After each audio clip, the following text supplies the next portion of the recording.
Wow, Texas Congresswoman Jasmine Crockett has been on a roll this week. She called out the GOP's hypocrisy during the first hearing before the House Judiciary Subcommittee on Oversight. The Republicans continue to argue that January 6 defendants were political targets of the Biden administration's Department of Justice. Crockett was like, that's bullshit. I will now recognize the ranking member from the great state of Texas, Ms. Crockett. Thank you so much, Mr. Chairman.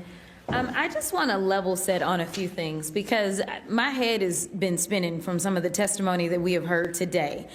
So just to level set really quickly, all of you have been involved with the criminal justice system in some way at some point in time in your lives. As it relates to January 6th, I just want to be clear. If anyone was incarcerated because of what happened on January 6th, they either went to trial or they entered pleas of guilty. Is that true or false? I'll start with you, Mr. Swecker. I really don't know. Okay. I mean, that's fine. Yeah. Mr. Fahey? There would be yes or no, Mr. Fahey? I ain't got that much time. It's not a yes or no. Okay, then I'll move on. I'm going to reclaim my time. I'm going to reclaim my time. That's a separate category, but the people that were sentenced and incarcerated, yes. Okay, thank you. Mr. Breen? Yeah, I'm assuming that that was the process, although I understand the trials were not fair. Oh, interesting. Okay. Mr. Ballou? Every January 6th defendant who was incarcerated was charged or found guilty. Thank you so much. It's interesting that we're not having a conversation around January 6th, and we're talking about school boards, and we're talking about people that never ended up being arrested. We're talking about the process seemingly working because there were people that felt like there should be an investigation, but ultimately they did not feel like there was anything that warranted going forward. But I can tell you for sure that we as Americans watched in despair because we did not know what was going to happen on January 6th. And as a result, over 1,000 people were arrested and or convicted.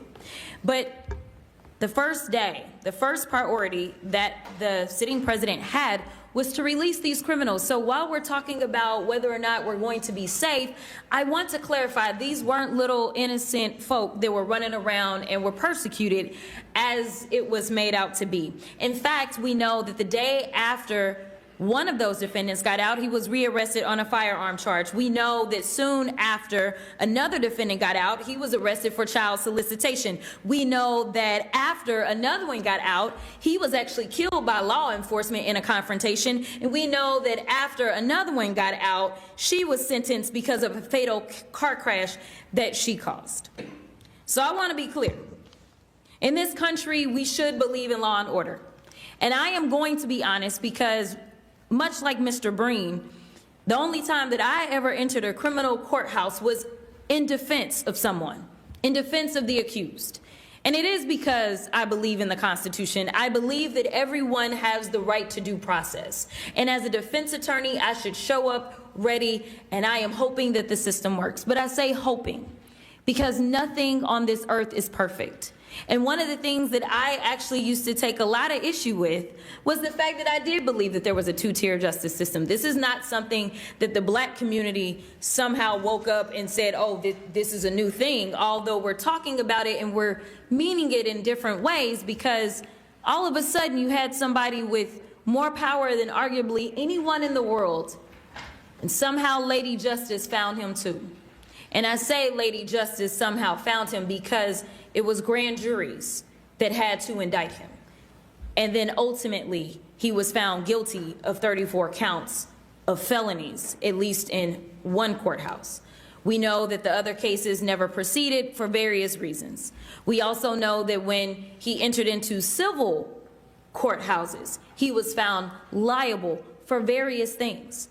Listen, I don't want to have the American people get it twisted.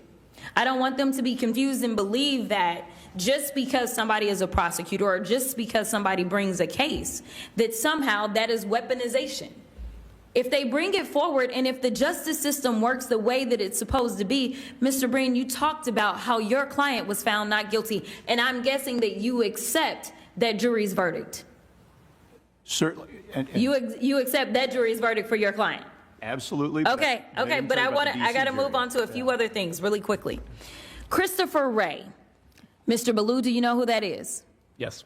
Was Christopher Wray appointed by Joe Biden? No, he was appointed by President Trump. He was appointed by President Trump. Now, Christopher Wray, for those that don't know, was the head of the FBI.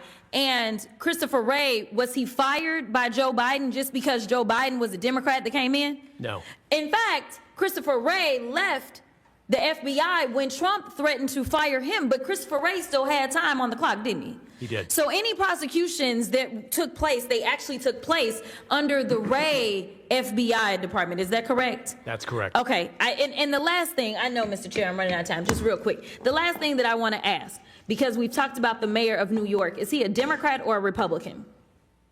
He's a Democrat. And he was prosecuted under a Democratic DOJ or a Republican DOJ? A Democratic DOJ. Thank you so much, and I will yield. Thank you so much, Mr. Chair. You're welcome, Ranking Member. You know, it's amazing listening to these idiots who over and over and over again act as if these thugs, these white domestic terrorists who stormed the Capitol on January 6, 2021 are just innocent bystanders. I sat there even looking at the news today, Greg, how the Trump administration went to bat for the Tate brothers, who are accused of sex trafficking. When asked about it, Donald Trump goes, "Oh, I know anything about it." Yeah, but Rick Grenell, who works for you, pushed Romania to release them to the United States. They get off a plane in Fort Lauderdale. Ron DeSantis goes, "We don't want them in our state."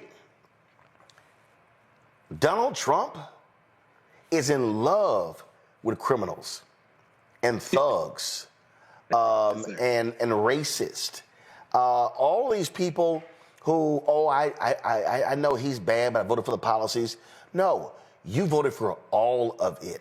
These people are beyond despicable, and thank goodness folks like Congresswoman Crockett are challenging them, forcing them for that guy to go, oh, yeah, the trials were unfair. Why? Because they had video evidence? Because the folks were guilty as hell? Yeah, okay, gotcha. Yes, sir. I mean, I must say, while I enjoy Congresswoman Crockett's delicious shade, her ability to throw shade, I think that I certainly enjoy more, and I think that it is more unavoidable when she turns on the prosecutorial, litigious talent, like we just saw today, the leading questions that lead people to clown themselves. I think that's very effective.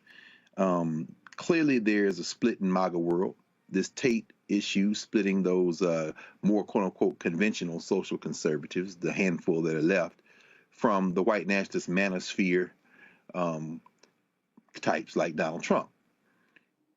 Clearly, there's going to be fracture and eventually civil war, maybe sooner rather than later, with Musk sliding around the cabinet meeting with that black hat on his head looking ridiculous. Certainly there will be a civil war in the white nationalist faction.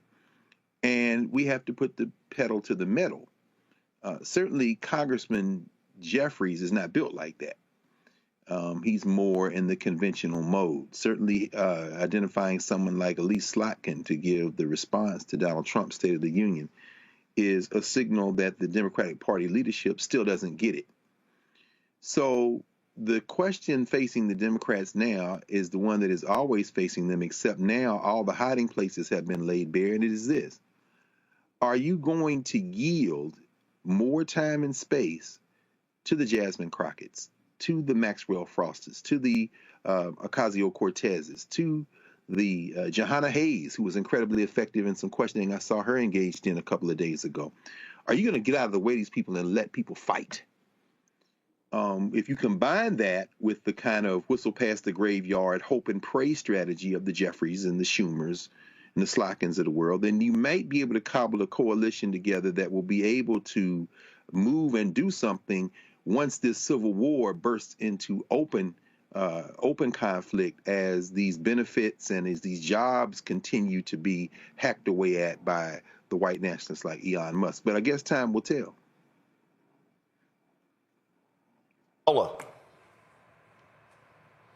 Like Greg, what I really enjoyed, I completely agree with you. Like, I love her reads, honey, the way she can read you all the way down and change your whole life, because that lady, she did that thing to, anyhow. Um, I love the way that she used the law. Not only because that's her profession, but it did several things. So it exposed the hypocrisy that was intentional. And secondly, sometimes you really do just got to pop out and show them, like, people have to be reminded that Jasmine Crockett just isn't the fiery Black woman that has the great zingers and one-liners, and who can take down, fellow colleagues in Congress. No, this woman is a trained lawyer, as she outlined for you. And then she showed us, without being, over the top, without making it a performance, that professional Black woman showed up and showed y'all what her job is. Right. That's Jasmine showed up for her Black job today. Right. And so I really enjoyed how she really unpacked that methodically. And then the next thing I'll say is, I've come to believe that the narrative around January 6th is just that. I mean, Greg, you know this better than all of us. You're an attorney. It's about the thing that's going to win you the case, right? It's about whatever that winning argument is. And I think that these folks are just so focused on owning the libs and getting the W at all costs. That's the difference between how Republicans fight and have always fought and how Democrats fight. It's the at all cost part. So it doesn't matter if January 6th harmed, law enforcement, and it doesn't matter that they stormed the Capitol and that it was an insurrection. None of that matters. It's the win on the other side that matters. So if you have to tell a false narrative to get that job done, that's exactly what you're going to do. But Democrats, on the other hand, that at all costs part, that's where the line is drawn, and that's where there's always this tension. And I'm not saying that the line shouldn't be drawn, but the fear prevents them from going in a direction that they should be going in. Because right now, I can tell you, I'm part of a rapid response network called the Persist Network. And what we do is we rapidly respond to counter mis and disinformation. And I can tell you, being out here on these messaging streets, the folks are looking for a leader. It is not about who's going to bring the coalition together and who might be more palatable to one group. No, people are looking for a leader. People are looking for someone who is strong and, yes, at times loud, and who is not fearful. At the very least, Dems are saying we want someone who isn't fearful and who cares more about, how things look and how we appear as a party. We are decimated, y'all. We got to change the playbook. Them people been changed the playbook. I'll leave it there before. Let me relinquish my soapbox because I was about to go in a whole another direction. Reese. Yeah, I mean, why are we even still talking about January 6th? Like, who give a fuck? Obviously, nobody cared. Dems hung their hat for 4 whole ass years on January 6th, and people shrugged their shoulders and went and voted for Donald Trump to get back in the White House. So all of the propaganda that the Republicans are pushing about this, it is not moving the needle because people don't really give a damn one way or another. Maybe the Republicans do, but people who saw that, we all witnessed and we were all aghast by it, didn't give a damn when it came time to the elections. And so, Jasmine Crockett was doing her job. She did it brilliantly, as always. But I said back during the election, this democracy shit, this January 6th stuff, move on from that. Democrats should really be focusing, and this is not a criticism towards her because I know that was the purpose of that particular hearing. But Democrats really need to move on from this whole frou-frou idea that January 6th is something that we still need to keep relitigating. All the trial charges are dropped, the shit's in the past. We got bigger fish to fry with Doge, with Musk, with Trump, with this tax bill, with these deficits, with everything they're throwing at us. I don't really care. If Republicans want to keep with their rhetoric, who cares? That's how I feel about it. Now, I know that may not be a popular take, But the more that we're talking about that, they getting away with a whole bunch of other shit. Hello, I'm Isaac Hayes III, founder and CEO of Fanbase. And right now we're accepting investors in our $17 million round to revolutionize the future of social media. Today, for just $399, you can own 60 shares of stock in Fanbase at $6.65 a share. Go to startengine.com/fanbase and invest today. While the big platforms have grown too massive and disconnected from their users, Fanbase is building a platform where creators and users truly come first. We've already raised $4.8 million from everyday investors who believe in this vision, and now you can join them. This is your chance to invest in a social media tech company with over 1 million users that is disrupting media by allowing anyone to reach all of their following and monetize their content from day one. The market is changing, big platforms are failing to serve their users, and Fanbase is stepping up to fill the gap. Don't wait until it's too late. Invest now. Invest for yourself and your future. Go to startengine.com/fanbase and own the future of social media.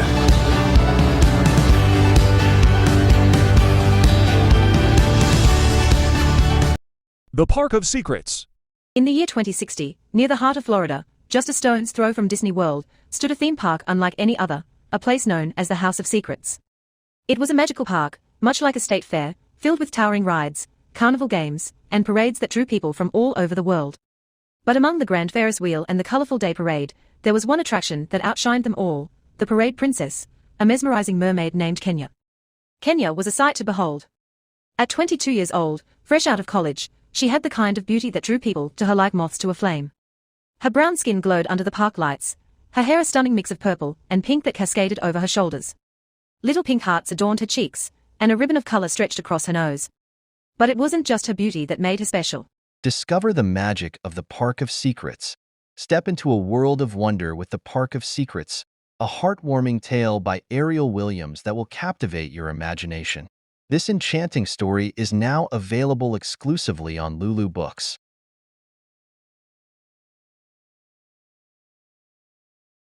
The Future, Daughters of Liberty, A Southern Redemption. In the year 2035, a decade after the turbulent implementation of Trump's Project 2025, the Deep South was in chaos. The government-sanctioned trafficking and oppression of marginalized Americans, fueled by systemic poverty, racism, and gender discrimination, had become a dark and horrific reality. Kamala Harris had risen as the nation's beacon of hope, ultimately defeating Trump in a fierce battle for the soul of the country. Her victory brought an end to the Second Civil War. For more, click tree link in profile. Mahogany's legacy takes readers on a heartfelt journey through resilience, love, and authenticity. Now 10 years into her marriage with Gabriel Langston, Mahogany reflects on the incredible journey that led her to this moment, a life filled with love, success, and purpose, as she balances her thriving candy empire and the joys of raising their 10-year-old daughter Melissa. Mahogany prepares for a monumental celebration, her wedding anniversary and the launch of her newest candy line, Sweet Ever After, surrounded by loved ones, including her fiercely ambitious daughter and loyal friends. Mahogany takes center stage to share the wisdom she's gained. For more, click link in profile. Bella the Dog from Springfield, A Tale of Truth and Transformation. In the small, charming town of Springfield, Ohio, lived a regal standard poodle named Bella. Bella belonged to Mrs. Vaughn Thursonberg, a well-known figure in the community, always polished, conservative in manner, but a lifelong Democrat. For years, she hosted elegant soirees, engaging in local politics, and treating her home like a kingdom. Bella had grown accustomed to a life of luxury, complete with fancy collars, custom bow ties, and an endless supply of treats from those who adored her. Recently, however, things had changed. Mrs. Vaughn Thursonberg had been watching a lot of Fox News, and it seemed to have swayed her thinking. Get your digital copy today at lulubooks.com and experience the adventure in EPUB or PDF format. Make sure you have a compatible reader to dive into this unforgettable journey. Don't miss out, unlock the secrets, and let the story begin.